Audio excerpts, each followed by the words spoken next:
Everybody is either entering a storm, in the middle of a storm, or just got out of a storm. When you're in the storm, it's preparing you for something if you're allowing it. And how you handle yourself in the storm is really important. I'm here with my friend today, Devon Kennard, just an incredible human being. But you played in the NFL for 9 years. I saw the statistic that like 60 to 80% of professional athletes, or at least NFL players, end up being broke or having really challenging financial issues pretty quickly after their career ends. And you did not become one of those statistics. So when you have that mindset of like, I can't control the cards I've been dealt in life, but what I do with the cards I've been dealt, I can control. If we are stuck in a scarcity mindset, we lose. I was jealous that other people were having success that I felt I deserved. I was depressed. I was angry. I was frustrated. All of that was hurting me more than anybody else. I was bitter.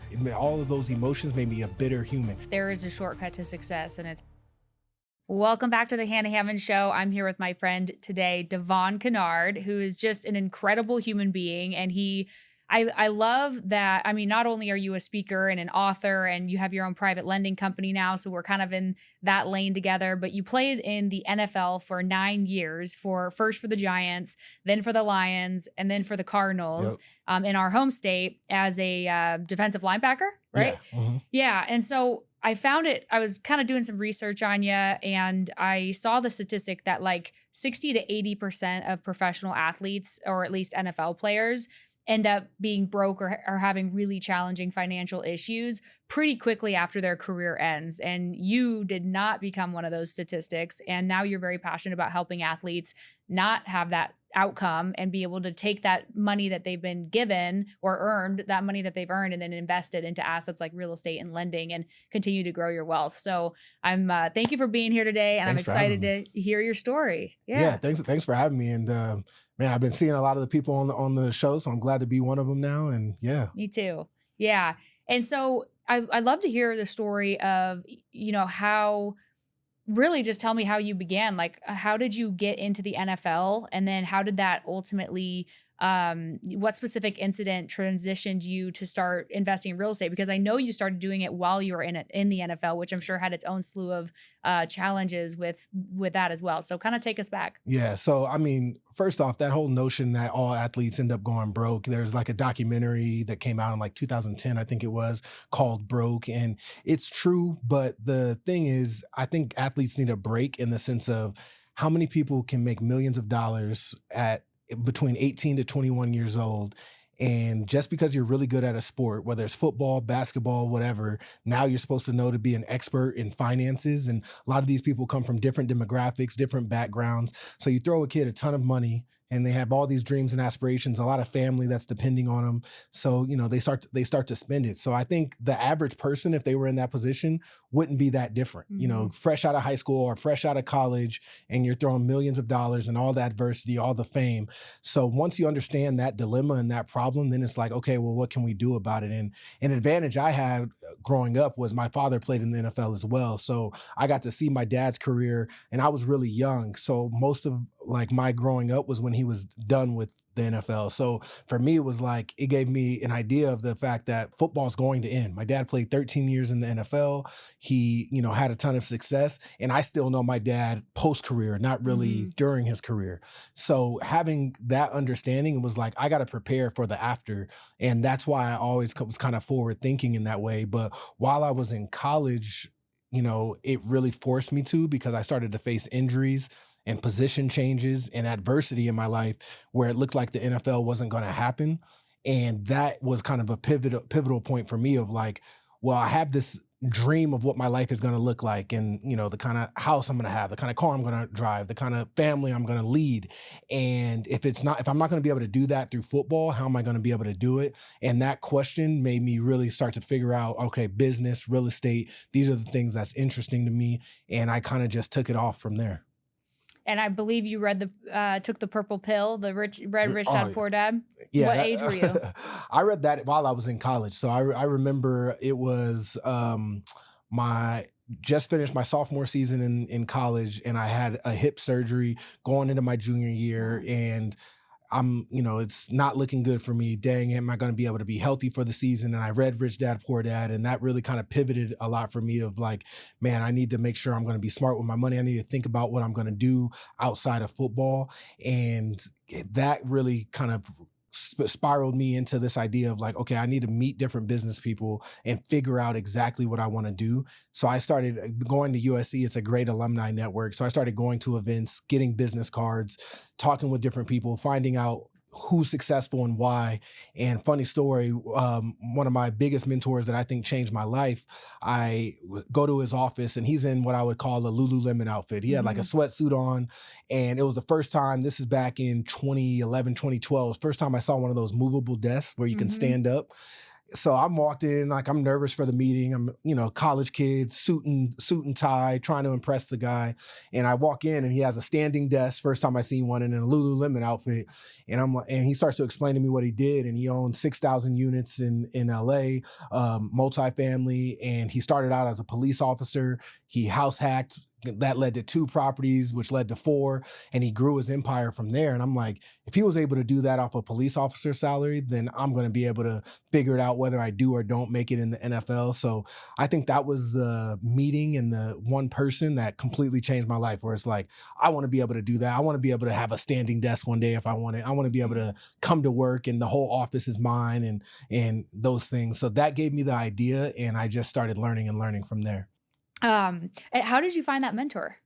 Um, so I went, there's a event that they host at the end of training camp where it's like a lot of alumni come, and I met one guy who was in commercial real estate. He was a broker for commercial properties, mostly not multifamily, but office space and Mhm. stuff in Orange County. So I met with him. We really hit it off, but I didn't really want to be a broker. So I was asking him, like, is there any other people you would highly recommend I meet with? And he hit up 2 or 3 of his friends and was like, I think he'd be great. He does this, he does that.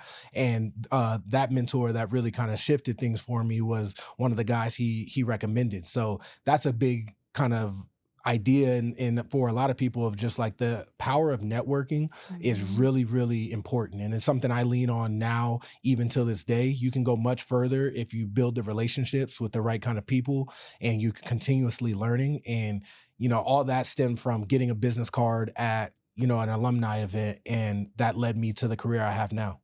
I always say there is a shortcut to success, and it's having the right people mentor you Oh, and around you, absolutely. because that was one of my biggest regrets, was waiting too long before trying to reinvest in myself or put myself in these circles where there were people around that wanted to actually help and that I could learn from and that I could also provide value to. And it's such, I mean, for me personally, it's been a massive catalyst. And obviously, it sounds like it was for you too. So that's cool that you did that earlier on, in college, instead of just taking no action or not learning anything or trying to figure it all out yourself. Yeah, I mean, if you have younger listeners and stuff out there, I mean, take advantage of the fact that you have youth on your side, and people are willing to interact with you if you're interested in their industry. You're showing, the initiative to want to connect with them. And I would say take the step further of actually learning something about them and about their business and their industry. The worst thing, being somebody that people want to get mentored by at times, is like the, can I take you out for coffee? And they have Mhm. no idea what they want to talk about, what direction. I really like the targeted people who are like, I'm trying to accomplish this. It seems like you've done something similar.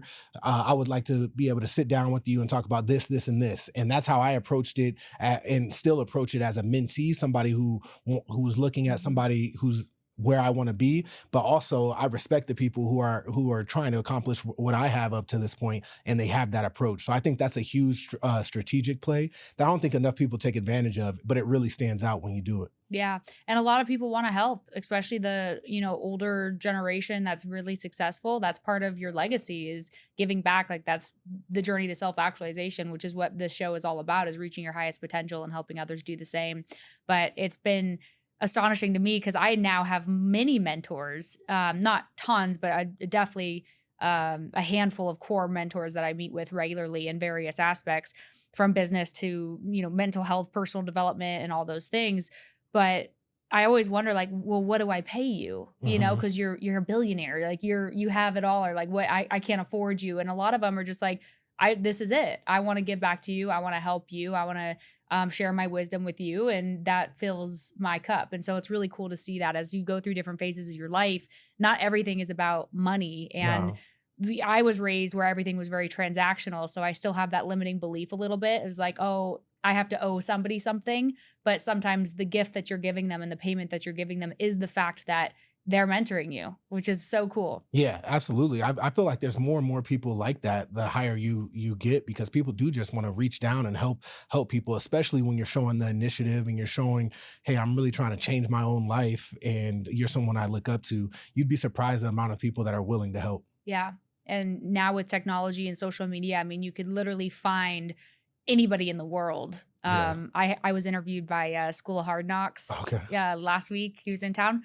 And I was just like, I was saying on my interview, just going on his channel, there's all the most successful people in the world on there. Like you Yeah. literally have access on one channel to everybody in all different industries that you could reach out to. I mean, and that's just one example of a channel, but with Yeah. YouTube and books and all these things, I mean, nobody accessing anybody that you want has never been so easy as it Yeah. is today. And Well, one cheat code with that I'm using personally right now is I use ChatGPT a lot right now, and I have it built in where my board of directors for my business is some of the brightest business minds that I respect. So, a guy in private credit, Howard Marks. I have Warren Buffett. I have Schwarzman from Blackstone, and I pose questions like, "This is the dilemma I'm in. What direction should I take my business, my model, what have you?" I can't touch Warren Buffett right now. Well, mhm, hopefully one day maybe I can, but like they take everything he's published on the internet and tell me advice based on my specific business,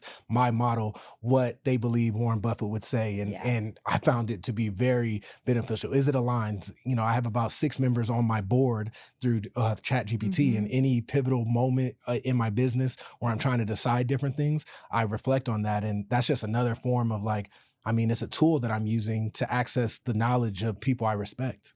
I love that you brought that up because I probably talk to ChatGPT more than I talk to humans, and I talk to a lot of humans. Yeah. But it's so cool because I also have a board of directors or a board of advisors rather, and through ChatGPT, and what you can do with it is so incredible. And you have to pay. You don't have to, but if you have the means to, as soon as possible, pay for the $200 a month plan, Oh because it yeah. is not the same as the $20 a No. month plan or the free plan. And you get access to such, like, literally whatever you want. It'll deep research everything. And like I could be like, tell me about Devon Kennard, and Hmm. it'll research every video you've been on, every book you've written, everything about you. So it's so cool. And just to have those thought partners Exactly. is incredible in your business, because those types of consulting fees or those types of employees, when you're, still a smaller organization, you're not going to have the capacity Mm. and to do that. So ChatGPT is a game changer, and all the other tools out there in AI, that there's tons of them. But I mean, I've been playing with AI. Like it'll build a website for you, or you could upload a photo and it'll make a video Mhm. out of that photo, like for commercial real estate or things like that. So it's really, really cool. I mean, to your point, I have the criteria of like the ideal. One of my businesses is my lending platform, 42 Solutions, and I have the criteria for what I'll lend on, and I could plug it in. And a borrower sends me an application or something comes in, I plug it in there. Does it fit? What would my board say about this deal? Should I lend? Should I like? And I could have a conversation with it. So to your point, I mean, it really, when you're running when you're a solo entrepreneur and you're growing a business and you want to be able to bounce ideas off of somebody, it's hard to do that every time something comes up with your contacts, but you can do it with chat. So I Yep, you love have a whole loan committee in there, an underwriter. Yeah. It's actually my best friend Macy. I told her to get the better plan of ChatGPT. She's like, $200 a month. I was like, trust me, Well worth it. well worth it. It's like literally multi-millions of salaries that you're saving. But she's like, oh my gosh, like I don't even need my designer anymore. The ChatGPT is doing all my renderings, all my interior design, all my spec books, like literally everything. So it's pretty wild. It's exciting to think of where the future is going to go with technology and the efficiencies. Like now it can create full OMs for loans or for real estate properties Oh that yeah. you're trying to list that used to be thousands of dollars, $1,500 every per OM, and weeks of waiting time and all this Yeah. manual stuff. So it's super exciting. So shifting back before we move on from like kind of your childhood, because obviously you're an overachiever. You played in the NFL, which I don't even know what the percentage of people that try to play in the NFL actually get there. And not only did you play, but you played for 9 years and for some of the best teams in history. And then you also, while you were doing that, were hustling while everyone else was partying, and you were trying to figure out how to build an empire and grow your business and have this life of freedom that you really wanted. And so where do you think like that was instilled in you? Were you just born that way? Did your father end up losing a lot of the money after the NFL, or did he do really good things and instill like, hey, this is what I did right, and I invested my money and I want to teach you how to do the same? Like, where do you think that came from? I feel like it was a balance. So one, like my parents come from not the best area in California. It's Stockton, California. It's in NorCal.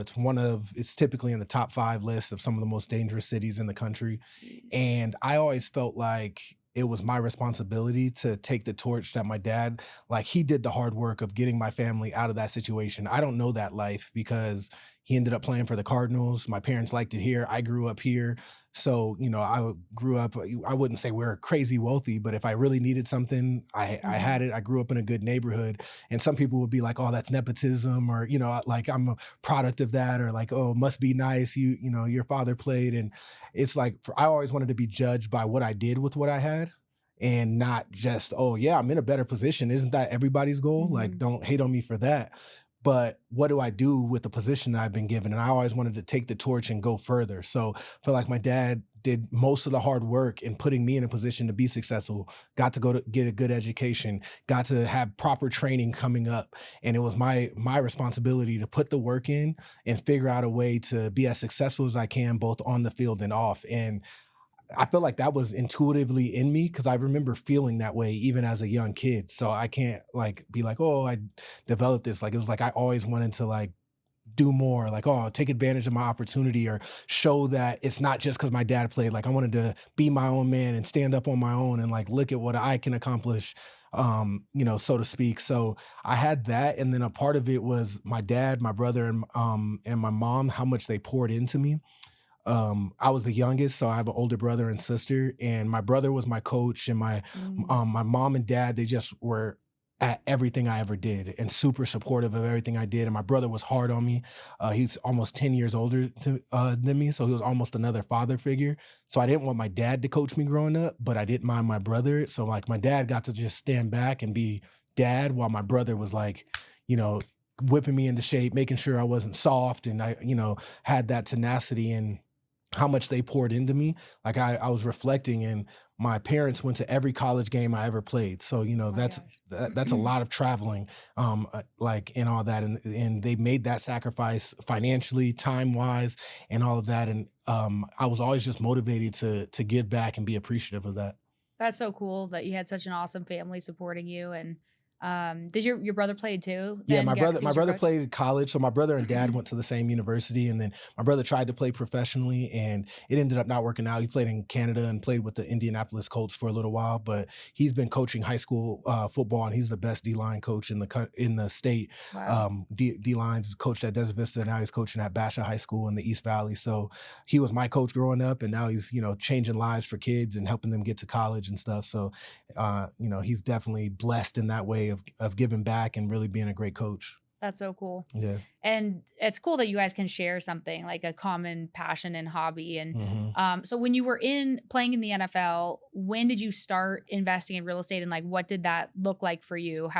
What was that first deal that you did, and how did that Yeah. progress? And also how did that impact you while you were coaching or while you were playing? Because I'm sure people were probably like, are you not focused on football? Because I know that happens to me. They're like, well, Right. what's your focus? Like, where are you focusing on? And people don't seem to have the ability to comprehend that as an entrepreneur, you can do multiple things at once because you outwork them, Yeah. and at some point you can focus and go all in on one thing. But I did the same thing. I was an engineer while I was building my real estate business, buying properties, renovating them, selling properties for people, representing as an agent. I was doing all these different things, but I was grinding while they were partying, right? Yeah. So kind of walk me through that first deal that you did, and how it impacted your NFL career too. Yeah. So the end of college, my true senior year, I was about to play, and I had a great off season, ready to go, and I tore my pec. So I have to miss my true senior year, redshirt, playing as a redshirt senior, and I ended up having a great season. Thankfully, because it didn't look like I was going to make the NFL at that point. So I was already during this time off the field. I'm already like, okay, football's really not looking good. What is my plan? So I ended up balling out my last year in college, get an opportunity to get drafted.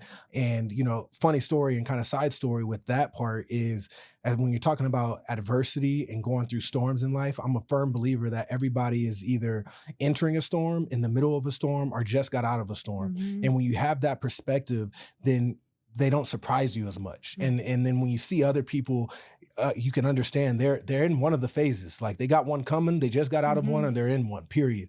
So when you understand that, and for me, I was in the storm my whole college career.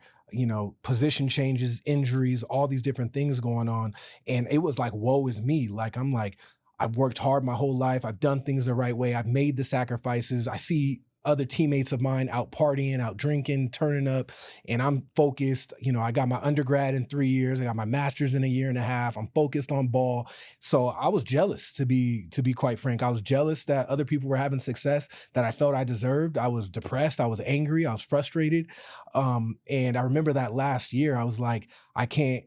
All of that was hurting me more than anybody else. I was bitter. All of those emotions made me a bitter human, and I wasn't having fun. So I remember that last year, I was like, at the end of this, I want to be able to look at myself in the mirror and know I did the very best I could. And to do that, I want to glorify God, be relentless, and have fun.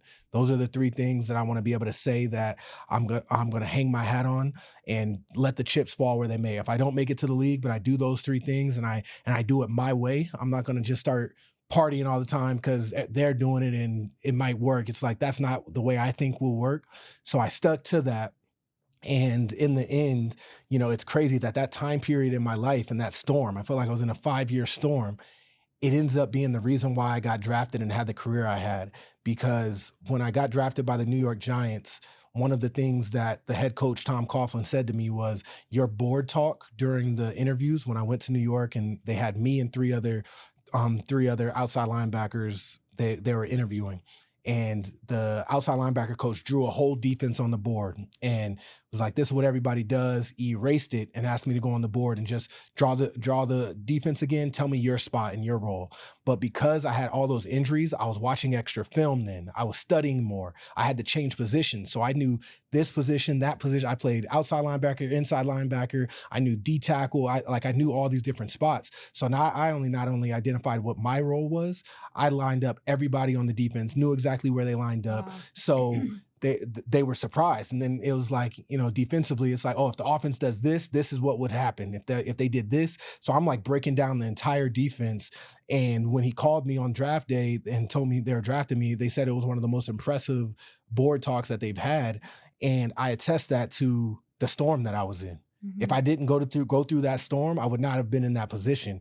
And in the NFL, I was able to have the success I had because of that foundation I built. I changed positions in the NFL. I dealt with a lot of adversity. I wasn't always the fastest or most explosive player, but I had so much football knowledge from all that time, extra time I spent preparing for that moment. So, to you and all the listeners out there, it's like when you're in the storm, it's preparing you for something if you're allowing it. And how you handle yourself in the storm is really important. Mhm. And that's how it benefited me on the field. But to answer your question, it got the ball rolling off the field as well. So where I knew I wanted to do real estate. So after my rookie season, I ended up having a lot of success playing for the Giants. I ended up starting, even though I was a 5th round draft pick, so a later round draft pick, but I ended up starting a majority of that season. And I already knew I wanted to do real estate. So as soon as the season ended, I went to a real estate meetup here locally and I met a guy who had a connection in Indianapolis. I didn't want to buy in New York, LA, or Phoenix because I thought it was too expensive at the time. Mhm. Um, I'm risk averse, and I'm like, hindsight, I wish I bought then. You're Yeah. talking 2014, 2015. Like I'd be doing pretty well if I would have bought out here. But my mindset was like, oh, those prices seem too high for me. So I chose Indiana. It was the first property I ever bought, and it was a turnkey property. So, property I was essentially buying from a guy who does fix and flips at scale and sells them to investors like me. I bought it. I bought it for $86,000 with a partner. He put 12 down. I put 12 down, and I did the loan in my name. And the return on that property was amazing as far as percentage, but the dollar amount didn't change my life Mhm. because it was an $86,000 property. But I always say that was the best investment I ever made because it taught me so much and it got the ball rolling. And at the end of the day, all of that transpired because of the storm that I happened. So the career, both of my careers in real estate and business, as well as the 9-year NFL career I had, all stemmed from the storm. Yeah, I think the greatest blessings in our lives are the things that we don't understand why they're happening or that we're resisting them or fighting them. And looking back, I've done a lot of inner work, and uh, looking back, I realized all the things that I resented and all the things I was running from or all the things I had anger towards were all of the things that needed to happen to allow me to get here today and to become the person that I am and have the heart that I have and the empathy that I have and the appreciation that I have for this amazing life, because I don't even know what I would be if the those things that hurt in the moment didn't happen to me. And you, like, the past is the past. You choose how you feel today. And if you truly see that these things happen for you and not to you, and also that you have the ability to literally create whatever you want in this world. Like now I'm in rooms where I'm talking about, quantum realm and creating from the quantum field and like all these crazy things that we won't Right. get into today, but how the idea is the present is both. It's not just the past, it's both the past and the future. Yes. And you have the ability to truly create the future, and where your attention goes, your energy flows. And so Absolutely. if you put your attention on all the things that you want and you have a good attention or a good um belief in the things that happen to you, then it'll continue to drive you towards the things that you want to attract in your life, versus people that are like, well, this happened to me and this is bad and I'm a victim here and this person screwed me over and I'm not going to trust anymore because of this. It just will continue to attract more of those past painful events into your life. Yes. But just like you said, if you understand that we with the School of Hard Knocks, James, we were interviewing this billionaire guy that went through some crazy storms, like was indicted after he was a billionaire and then he got pardoned by Trump, like all this Jeez. crazy stuff. He just got pardoned, and he was like, he's into aviation, and he said, I love flying because it's just like entrepreneurship. There's just so many things coming at you all the time, and especially when you're learning to fly. And it's like being a CEO, like it's all these fires. So if you start to understand that that's what you do, you solve problems, then these problems that come into your life, whether it's injury or whether it's divorce or whether it's lawsuits or whether it's employees stealing from you or whatever, you're just like, this is part of the game. This is part Yeah. of my life. I'm not going to get overwhelmed by it and be like, oh, this is just a never ending shit show. But I'm grateful to be able to have these opportunities because it continues to sharpen my knife and fine tune my craft and allow me to grow and continue to serve others as well. Absolutely. Said it in another way. So in my book, my first book, It All Adds Up, I tell a story about a parable in the Bible, and you don't have to be religious to appreciate this story, but it's essentially, so the master, he had three servants, and one servant, he was going away from town. It doesn't say where, but he's leaving for a long time. And he gave one servant 1 bag of gold, another servant 2 bags of gold, and the third servant 5 bags of gold. And he pretty much told them, do the best you can with it. When I come back, let me know what you did. So the guy with 5 bags of gold, he went and invested it, did his thing, turned it into 10, flipped the bag, turned 5 to 10. The guy with 2 bags of gold, he did the same thing. He turned 2 into 4. He flipped the bag in his life. He, maximized it, invested it, did his thing. The guy with 1 bag of gold was scared and lazy. He buried the 1 bag of gold and didn't do anything. So when the master came back, the guy with 5 bags of gold said, master, here's 5 bags. All right, you gave me 5, here's 10. Guy with 2 bags said, you gave me 2, here's 4. Guy with 1 bag was like, I was scared, I didn't know what to do, I just buried it and gave it back. And he really rose up, both the guy with 2 bags and 5 bags, and gave them higher positions, put them in a better spot for more success for themselves, and within his organization. And the guy with 1 bags, he denounced and never brought back up and is never told spoken of again in the Bible. And what's the story that's really resonated with me within that is like, it doesn't matter whether you're the guy with 1, 2, or 5 bags of gold. It's what you do with what you got. You Mhm. can't always control the cards you've been dealt in life, but what do you do with what you got? So, whether you're, blessed, and in some ways people would argue, oh, you're like the guy with 5 bags of gold. Your dad played in the NFL, this, that, and another. Fine, but judge me off of what I did with what I had. I want to maximize the position I was in to the best of my abilities. You could be the person with 2 bags of gold, 1 bag of gold, but the thing is, the art of compounding, which I know you appreciate Mhm. being in business, is 1 turns to 2, 2 to 4, 4 to 8. All of a sudden, you could be that person that started with 1 bag of gold, and you're bitter at the people who had 2 and 5, but you just run your race and you keep flipping the bag in your life and doubling up. You can be in an amazing position 5 years, 10 years, 15 years down the line.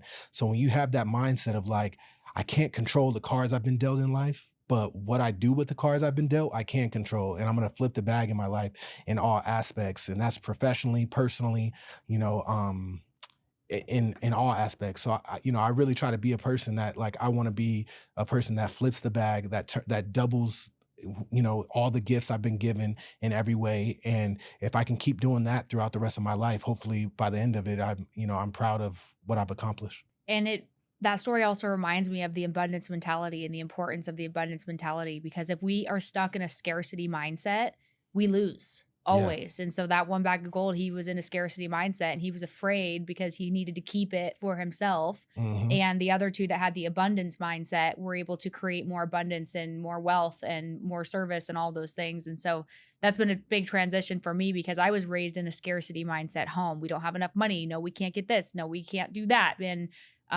it was always like, save for tomorrow, and we can't do anything because we're afraid and everything. And that was deeply ingrained in my belief system, just subconsciously. Sometimes I still find myself not turning on the heat because my dad wouldn't turn on the heat because of money. And now I have the awareness and I'm like, you can turn on the heat, Hannah. Yeah. Like, abundance, we have money. And so it's really fascinating to see the more you give and the more you think abundantly and understand that the world isn't a zero-sum game. Like, if you win, it doesn't mean I have to lose. We can Absolutely. both win. We can both And win. I was talking about this with my friend William Lamb, who is the founder of Upgrade, and his goal is to literally upgrade the whole world, upgrade humanity is his mission statement. And he says that same thing as humans think in binary terms, like 0 and 1.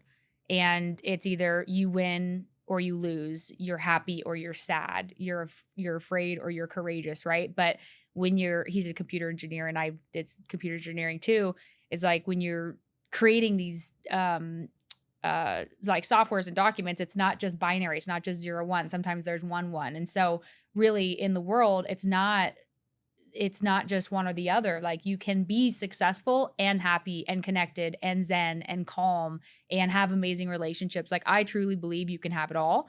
And sure, there's challenges and there's all those things, but if you think abundantly and think that anything is infinite and possible, just the fact that humans exist and that the universe is here shows that anything is possible, because you couldn't imagine creating a life, right? Yeah. Like, existence in itself. And so that's something that I work on, really, is that abundant mentality and how much bigger can I think, Hmm. because so many of us are stuck in these limited belief mindsets of just scarcity, and there's not enough to go around, and I'm going to run out, and I'm going to be afraid, and what if I lose it all, and all these things. But in reality, that limited mindset, it's going to continue to attract scarcity in your life. Absolutely. And that applies to all aspects of life. Us talking about this, people might assume we're talking just financially or business, but I think it applies to personal relationships. It applies to the life we want to live in all aspects and in all areas. So when you really have that mindset of abundance, and it's like, I want to improve my life, I think it's best when they're interconnected. Some people, being in the sports world, there will be guys who's like, oh, my life is ball. All I care about is ball. But I found that if you show up as the best version of yourself, as a father, as a husband, as a son, as a business person, in all these different areas, it actually elevates you in your main thing that Mhm. you really want to do as well. So it doesn't have to be one or the other. And if you feel like you're wearing yourself too thin, then that means, you know, you got to really hone in on the things that matter most. But we're meant to be multifaceted human beings, and there's not just one aspect of our life that's important. And for some people, I was listening to Alex Hormozy on the way here, and like he doesn't care about travel and stuff like that. He's okay with just working all the time, and that's his zen space. If that's what works for him, great. But for me, I want to see the world. And can I see the world and still be a great business person and still grow wealth and still spend a ton of time with my kids?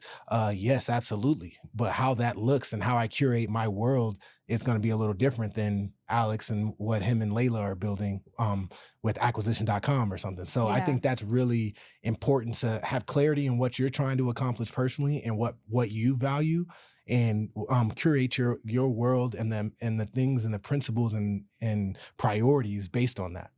Yeah, it's life by design.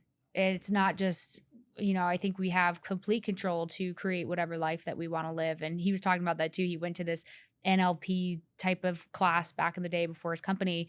And the trainer said to design the wife, the partner that he was looking for. And he, as an engineer, he went and built out a spreadsheet with weighted scores and 100 characteristics of what she looked like, acted like, talked like, how her personality was, what her heart was, what her beliefs were, what her fears were, what she liked to eat, like all these things. And he gave it a timeline of 5 months. And in 4 months and 2 days or something, he was married to her. And he met her and he didn't know her. He didn't know she existed. And on the day that he created the design of her is the day she broke up with her fiance. Like that day, she's like, I Jeez. just had this feeling and I left that day. So it's so cool to see like what you can truly create. And that's it. I encourage our listeners is like, what do you want your life to look like? Because if you don't know where you're going, then any road will get you nowhere. Yeah. And so I think and William challenged me on this. He said, have 1,000-year goal. Yeah. And I was like, what? 1,000 years? He's like, yeah, that's legacy. Hmm. Like, what is your goal for 1,000 years when you're long gone? And what are the things that you're doing? I also have a 1 year, 3 year, 5 year, 10 year goal. That's Yeah. amazing too, of course, because those are part of the milestones to the 1,000-year goal. But what if we think in terms of what's my 1,000-year plan and how am I changing the planet? How am I upgrading humanity? And Right. that was really, really cool. He called it the Jesus effect. Like, look at Jesus, he's gone, but he has impacted the world thousands of years later. Absolutely. It was really Yeah, cool. that's awesome. Yeah. So shifting back, you bought your first deal, $86,000. Mine was $76,000. Nice. So that's awesome. And did you flip it yourself or did you buy a turnkey So I rent? bought it turnkey. It was just a rental that I held on. And funny story with that, I want to scale. So I bought it, I purchased it, and there's a couple of lessons I learned right off the bat.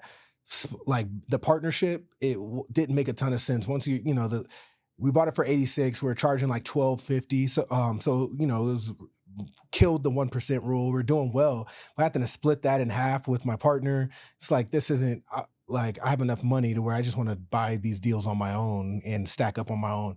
So I wanted to wait a few months, see how it went. So I waited about 5 months, saw the whole process, started getting statements from property manager, all that. I'm like, all right, I want to double down, but I want to buy them on my own. So not with a partner, and Mhm. buy at scale. So I was going to try to buy 5 or 6, and the guy ghosted me. So I learned a valuable lesson is like, have good deal flow and good relationships in the markets you want to invest, because everything was contingent on this guy finding me deals. And what essentially ended up happening is he had an institutional buyer that started buying up all the Mm. properties he had. So he had no need for somebody like me to just buying a few. So he just stopped responding to emails and all of that. So it's like, all right, we have this one property and it's great and I'm glad we bought it.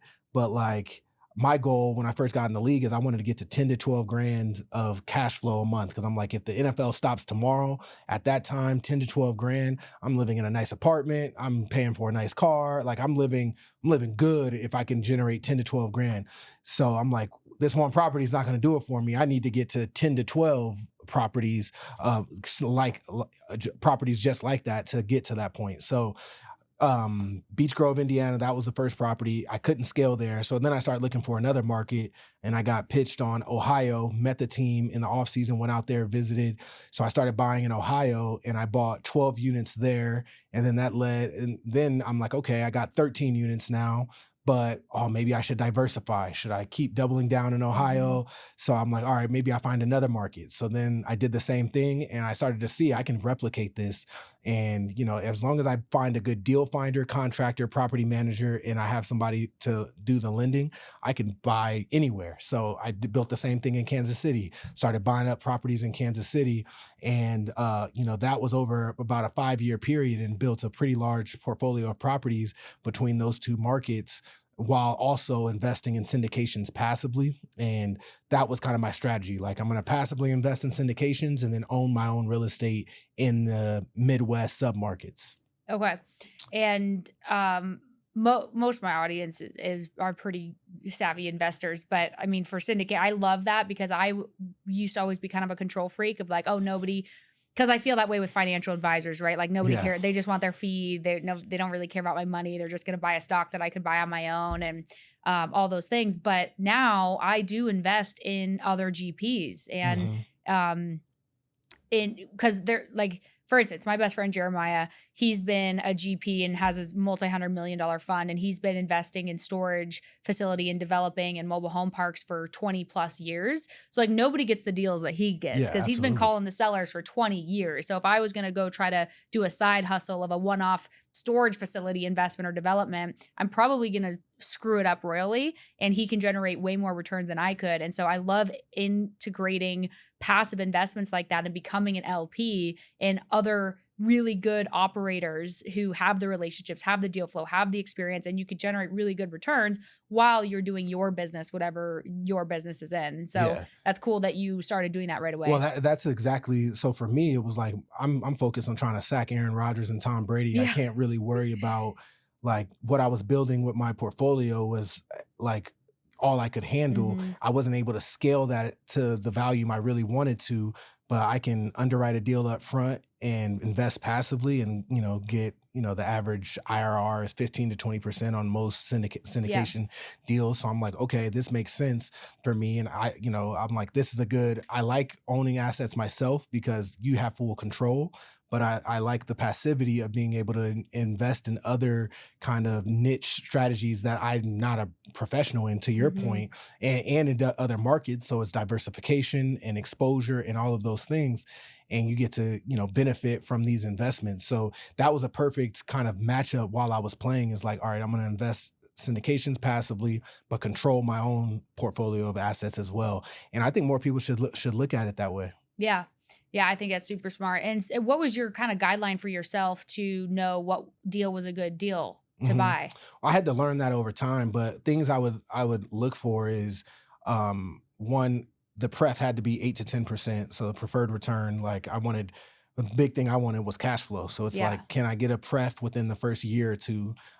Some deals, like development type deals, they might give you a higher return, but your money's sitting idle for 5 years. Yeah. so it's like, and they're inherently riskier. So for me, I was like, I actually invested in a few private credit funds early on Mhm. because it was consistent 8 to 10% cash on cash return on my capital, more liquid than some other deals. And then I like the multifamily space. I understood that while I was coming up. So I did a lot of those deals in different markets and I would identify different operators who had, strategies, whether it was class A, class B, class C, whatever, but they'll be in different kind of markets. So I diversified that way. But a few things that I make sure to look for is one, the GP has to have money in the deal. Number two is looking at the fee structure. They're going to be fees because they got to keep the lights on, but you don't want a GP who's charging so many fees up front that they're really de-risking themselves by having so much upfront pay from their Mhm. investors. It's not that's not true alignment. So I'm looking at that. I'm looking at their history, and now more than ever, the history of a GP is really important because there's about a 10-year period. So when I started investing to now, where most people who were GPing deals were having success because of the Mhm. nature of the market.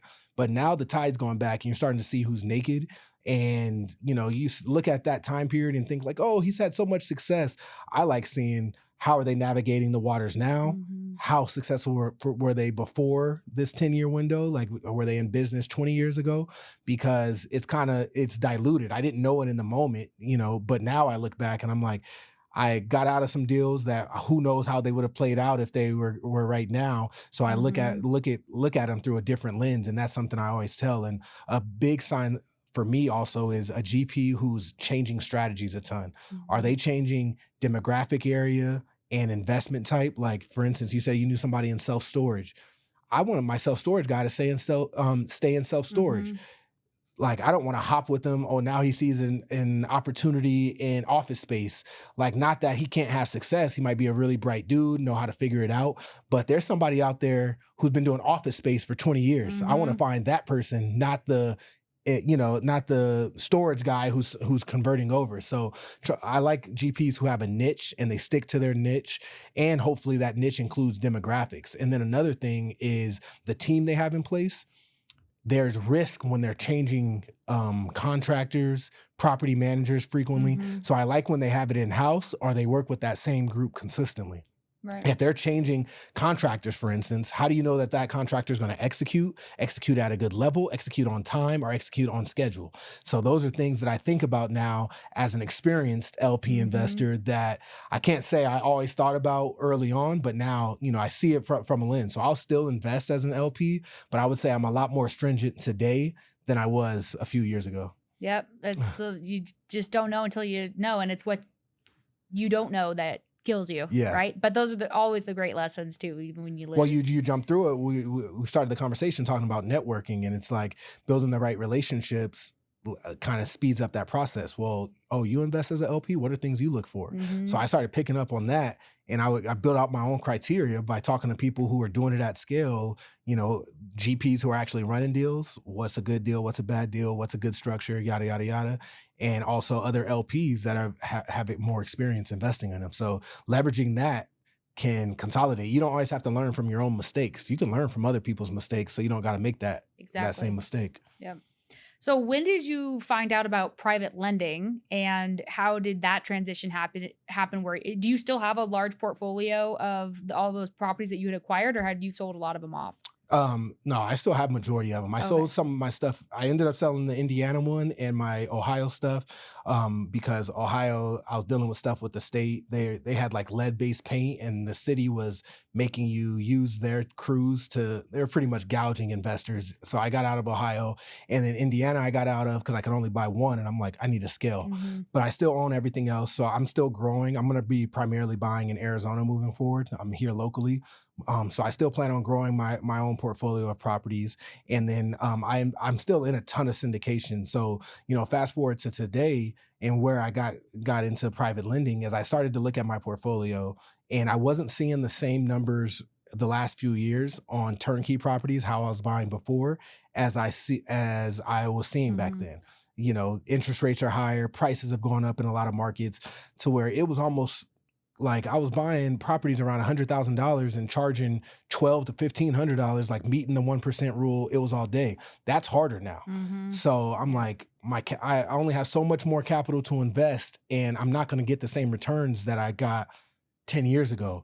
So then I'm looking at syndications, and I'm like, the waters are getting muddy. I didn't like that I had no control. So I'm in deals where I'm like, I can't wait till these guys pay me back because I can invest it myself. But now I'm waiting. I got 2 more years to wait, or 3 more years, or like there's some deals that might have a capital call, and there's all these different factors, and I'm just sitting and waiting. And I got really tapped into the Bigger Pockets community. I wrote a couple of books, and I started to meet other investors, and they're like, "You have capital. Will you lend to me on a couple of projects? I'm flipping. I'm trying to go from 10 a year to 20, what have you."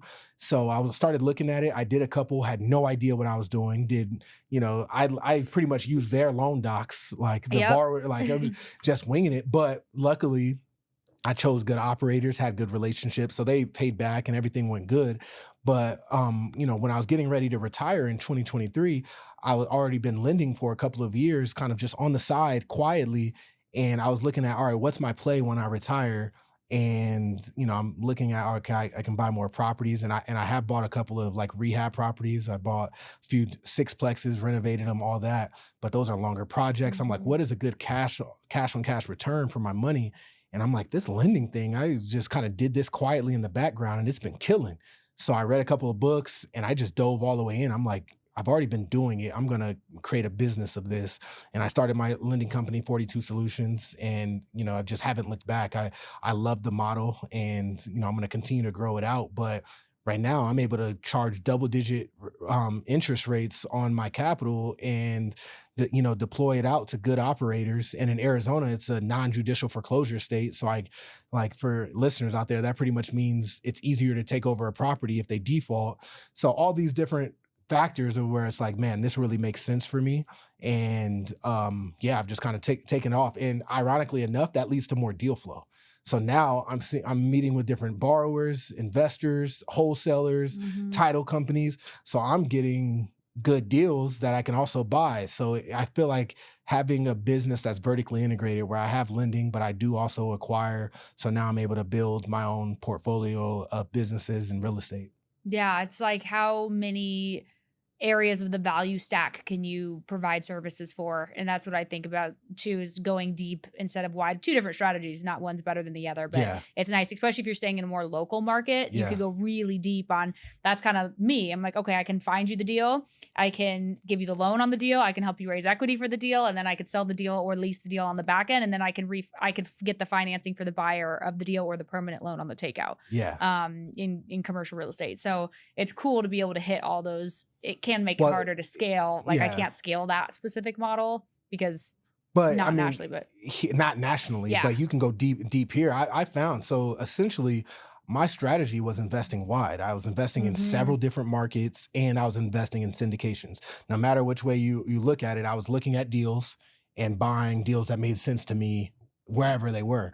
And now I would say my mindset, like when I'm going to be redeploying that capital as it comes back, is going to be more and more in the niche market. I'm going to go deeper instead of wider, because yes, things don't cash flow as great in Arizona. There's some disadvantages, but at the end of the day, I can create asymmetric bets, because I'm local. My wife's an agent. I Hmm. have a lending company. I know I have relationships. So, I'm going to take advantage of that local market, and instead of being well known all over the country, I can really hone in and do really good business and be a household name here locally. Yeah. It's really smart. And Yeah. that's what I'm doing too with my company. And I don't know, I know we haven't chatted in a little while, but I decided to go all in on commercial lending only. So I'm not, Nice. so I'll send residential deals to Yeah. you because shiny red object syndrome is hard, because when you can do everything and you have done everything, it's hard to say no to opportunities that come. But part of Ben Hardy and like what activities are below your floor and not going to get you to that one goal that you have. And then, that's why I decided on the brokerage and the lending, I'm just doing commercial, staying in my lane of CRE, and going deep in Arizona too, and still being able to service Yeah. nationally. Well, and But then because once you go deep, it doesn't mean you can't go why? wide. Yeah. Like, it's like, but you just build a really strong anchor Right. And to why to not to st- when to it's in your stand on. backyard? Yeah, Yeah. absolutely. So that's awesome. I didn't know you were going commercial, but I mean, like when I first started my lending company, 42 Solutions, I thought I would lend all over the country, and I've narrowed that down to where it's like, in my opinion, I'm taking on more risk lending in all these different markets. I don't Hmm. know, like here, if I have a borrower default, it's non-judicial. I have rehab crews, like, so I'm willing to lend at a higher LTV than some other Yeah. people, because if I have to take over that property, I know how to do so.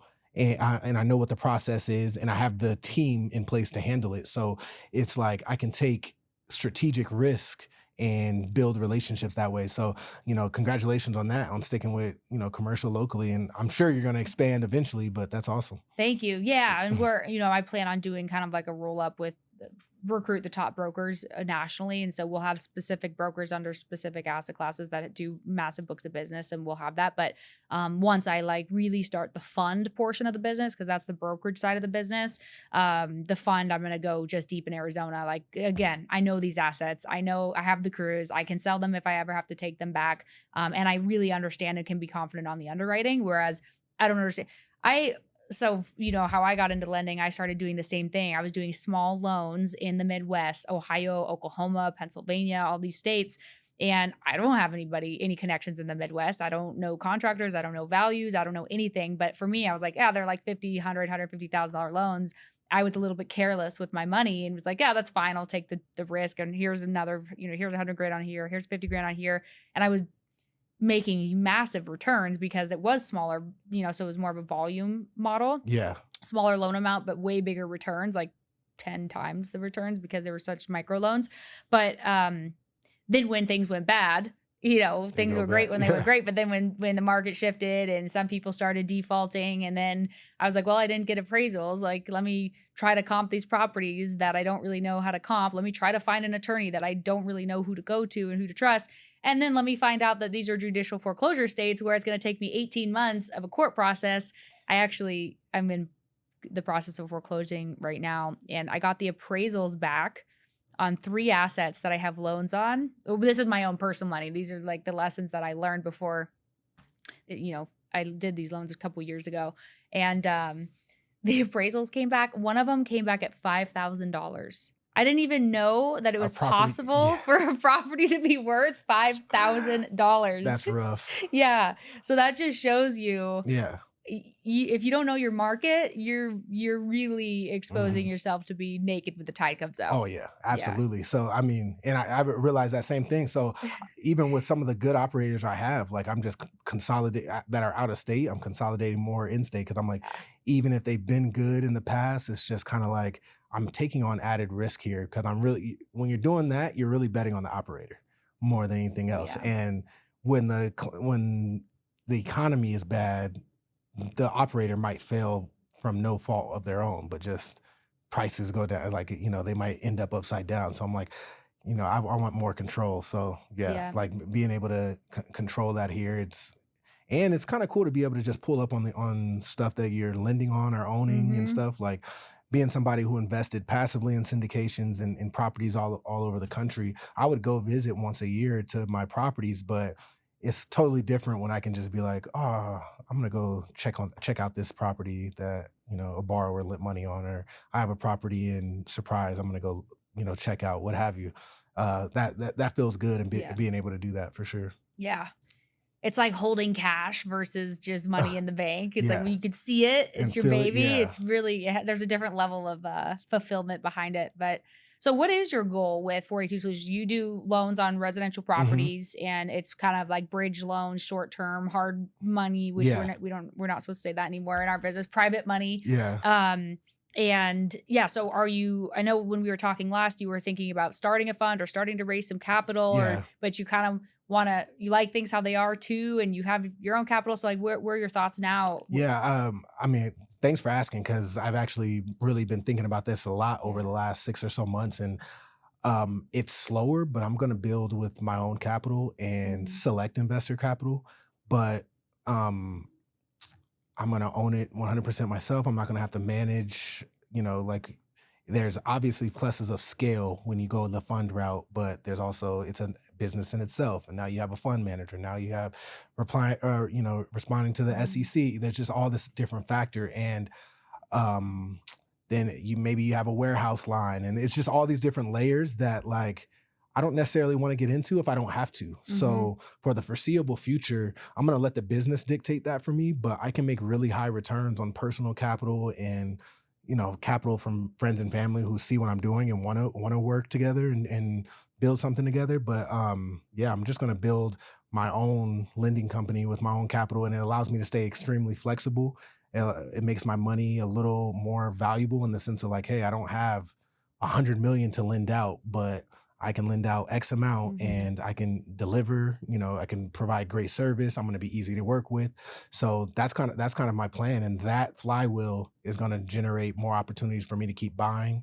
And, my game is going to be buying off market deal opportunities, rehabbing on myself, taking line of credits out that. And that continues to allow me to fund more and more deals and have a very strong portfolio of properties, as well as a lending business that's growing consistently. And, my goal is to be in this 20, 30 years down the line, doing more or less the same thing. And it's like one of those, it's kind of like bootstrapping. So I guess I made the decision I'm going to bootstrap my business instead of raising outside capital. And, in assets under management, or like how many loans I fund in a year might be less, Mhm. but I've taken a really good lesson. Our good friend Zach Keeps, I've been able to see what he's accomplished, and he's bootstrapped his business compared to people who I know who've scaled, and they'll flaunt that they have 50,000 units on assets under That they management, own or 1% of. Yeah. and then yeah, they own 1% of, and then the amount they're working, the stress level, Mhm. so you're talking about curating your life. Like, I don't want to necessarily have to answer to a bunch of people, and like, I don't want to build a business that's going to make me have to do that. Yeah. So I'm going to build my business a different way. And like, I'm excited about it. I think that's the right model for me. And I don't know, in a couple years, like, if things change, maybe it'll shift a little bit, but I don't think so though. So I love that you came to that realization, because I think we all struggle with it, and I definitely do too. Is like, what kind of life do you want to design? Because you could go in any direction and hear all these Yeah. ideas of all these entrepreneurs, and you see their passion behind it, or you see their success in it, or you get something cool out of it. But then sometimes you put the ladder up the wrong wall and you start climbing it, and then you get it, and then you're like, oh shit, this is the wrong wall. I didn't Hmm. want to climb this ladder. Like, why did I veer so far away from the integrity of what I really want in my life? So I'm glad that you had that realization. And that's where I've been, I impulsively red dress syndrome, paid $100,000, spent a year to just do the fund docs Right. to start a fund, and not to mention like a year of all the licensing and the filings and the PPM and like all that stuff. Right. And then I was like, well, I kind of need to build the origination side of the business first. I can't go raise capital if I don't even have a Have track you, record like really on originations. And so, but that's probably one of the things that I could have slowed down a little bit on, and maybe spent more time getting mentored by people who had done it and learning a mhm. little bit more about what it really entailed to have a fund. And I still have the fund, but the strategy has switched to like, let's get the originations up as big as we can, get a good piece of the market share for our business, and then the fund is easy because we Yeah. have Cause then you've the already had product. the track record. Yeah. Yeah. But I mean, with a fund, you do all the work, you have all the risk, and you pretty much give everything to your investors. So, like, being an LP with a really good operator is a gift. It Yeah. is such a gift, because I know so many fund managers, and the shit that they deal with every day is a lot. And they Yeah. keep their tiny little piece. Now, they do really well if they do, or they're really loyal, honest people that have great reputations and great relationships. Yeah. But I mean, it's definitely a scale game. Like, you Yeah. got to scale really big to make it worthwhile. Yeah. And Yeah. that's what I mean, at least at this point, I want to avoid is because, as you know, in the lending space specifically, like, when you have to deploy, you start to make decisions Yep. that are not always the best. So once again, talking to different mentors and talking to people, it's like their game is volume. So they have to do volume. It gets competitive to get all the deal flow. So you just start approving more and more stuff, and that puts you in a bad spot. So for me personally, I'm risk averse. I never want my capital to outpace my deal Mhm. flow, because then to increase deal flow, you're lowering your standards. Yep. So I'm nervous of that, and I don't want to be in that position. I rather have my capital outpacing my deal flow a little bit, or like, or no, my deal Deal flow, flow, yeah. yeah, my deal flow outpacing my capital, and it's like, hey, I can only fund so much because of this, and yeah, miss out on some upside. Like, got to call a spade a spade. If I had the Mhm. capital, some of those deals are good. I could fund more, but I'm okay with that. That's the trade off that you have to Yeah. decide, and for me, I feel like it's the right choice. And you can this is also what I learned later, is like, you don't have to have a fund to do partners. You can just reach out to your small group of investors or whoever you have that have capital and are interested in lending, and you could assign the note to them, and they Exactly. could fund the whole deal or half the deal with you, and you could kind of And JV. that takes a couple of documents. Yeah, it's easy. Yeah. So the downside of that is it's more, you have to have people that have bigger checks to write, right? Because they're Mhm. like funding the whole deal or Yeah. a big portion. They're not able to just put 50 grand in a fund Yeah. that's a pool, So whatever. then you're looking at, bigger investors that might want to do that for Yeah. sure. Mhm. But So it's they're out the there. trade off of the business, and Yeah. how you want to structure it. So that it's been exciting, kind of seeing all the different options, and then really kind of honing in on what makes sense for me. And I hope what people take in the lesson is like, there's no right or wrong way. It's a way, like, coming back to curating your business and your life how you want it, Mhm. and seeing that and like, oh, I could do it that way, I could do it this way, and being humble enough to be like, oh, I feel like I can puff my chest, and I feel like I can create $100 million fund in the next 5 years, $200 million, but that doesn't really fit what I would actually want. Mhm. So why go that route? So kind of saying, it's not as sexy to be like, oh, I have a 10 million or Mhm. $15 million, business instead of a $200 million. But, when you control it all and stuff, I think it's worth it.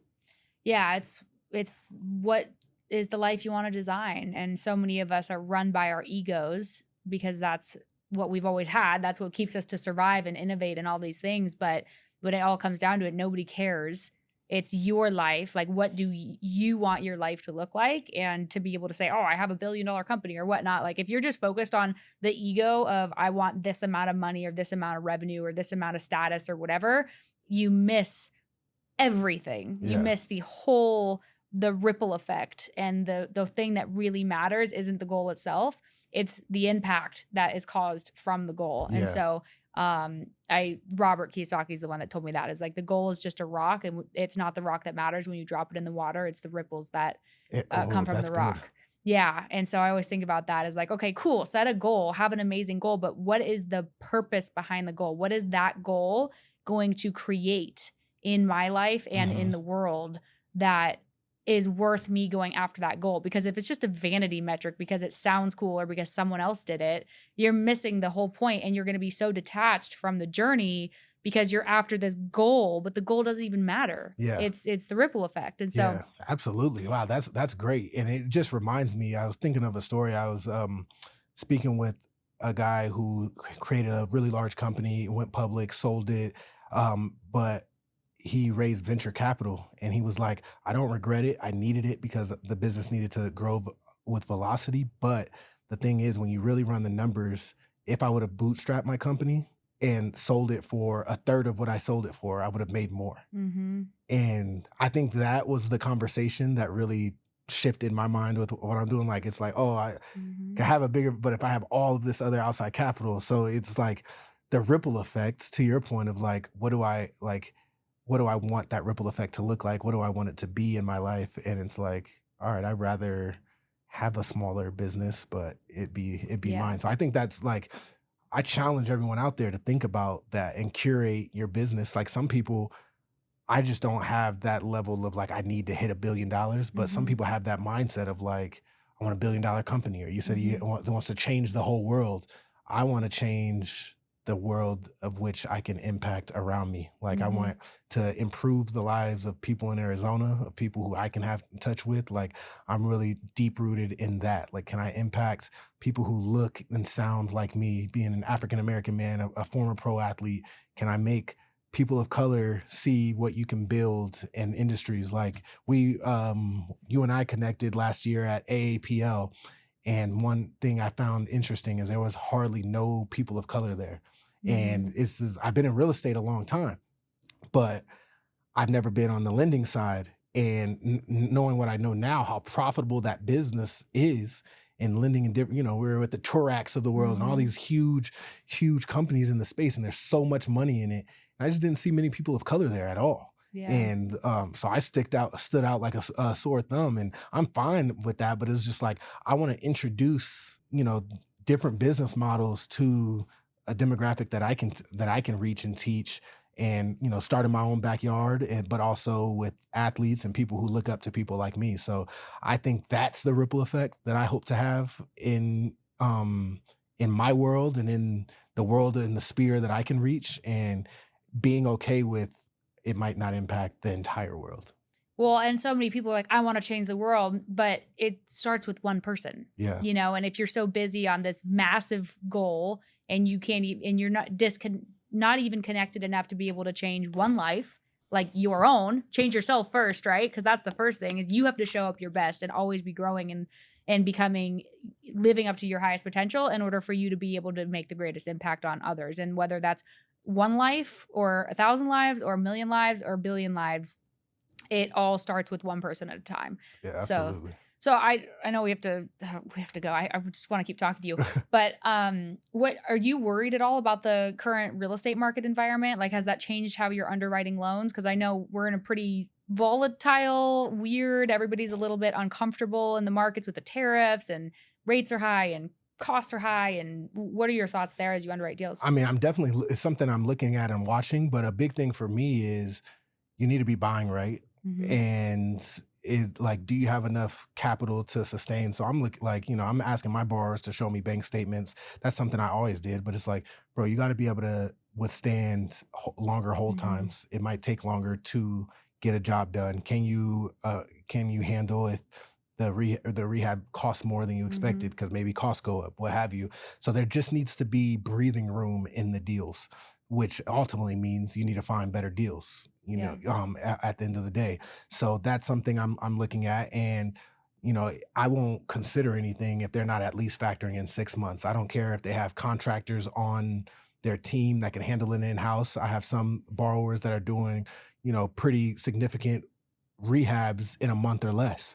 That's great. I'm still underwriting at least at 6 months because there's a realistic chance it takes 3, 4, or 5 months to sell right now. Hmm. So that's just my mentality. And on the bigger projects, it's like I'm underwriting at a year. I rather be maybe it'll only take 3 months to do it, and then but I'm like I rather be on the safe side of that. Do you have the capital? Can you withhold it? And does the deal make sense still at 6 months if it's an easy bread and butter project, or at 12 months if it is a larger project? So those are the things that I'm looking at and seeing. And then um I'm forward thinking on if I had to take over a property, I want to make sure it's a good deal, make sure that I'm not giving out the rehab budgets if the work's not done, to where, all right, I have the rehab to handle it. I can take over this property, finish it, so that's how I'm looking at it. And I feel like it's going to be great opportunities if people can take advantage. So what's great about the lending space is I feel like